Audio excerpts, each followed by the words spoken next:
तिकडे रत्नागिरी जिल्ह्यामध्ये जोरदार पाऊस झाला। अनेक ठिकाणी वादळी वाऱ्यासह पाऊस झाला, तर वादळी वाऱ्यासह पावसाच्या इशाऱ्यामुळे मासेमारी ठप्प आहे। रत्नागिरी जिल्ह्याला पुढील 2 दिवस ऑरेंज अलर्ट जारी करण्यात आलेला आहे।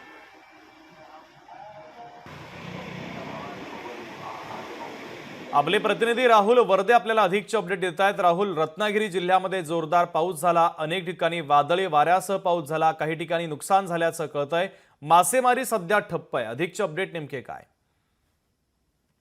पाहिले तर मे महिन्याच्या पहिल्या आठवड्यापासूनच अवकाळी पावसाळा कोकणामध्ये सुरुवात झालेली आहे आणि सर्वात महत्त्वाचं पाहिलं तर पहिला अवकाळी पावसाचा फटका जो आहे हा आंबा व्यावसायिकांना बसलेला या ठिकाणी पाहायला मिळत आहेत आणि त्याचप्रमाणे मासेमारी जे करणारी बोटी आहेत त्या सुद्धा या ठिकाणी बंदरावर थांबलेल्या आहेत।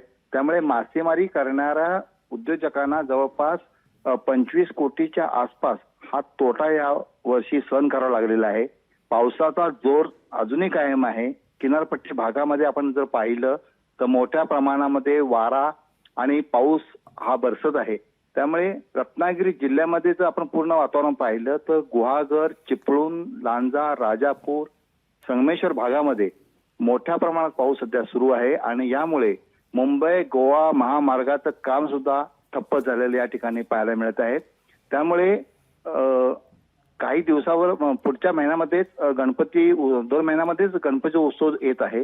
या उत्सवापूर्वी हा महामार्ग व्यवस्थित होणे अपेक्षित होतं, परंतु महामार्गाच्या कामाला सुद्धा या ठिकाणी ब्रेक लागलेला पाहायला मिळत आहे।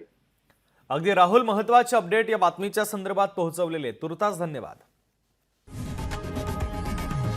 लोकशाही मराठी ऐका, पहा, जागरूक रहा।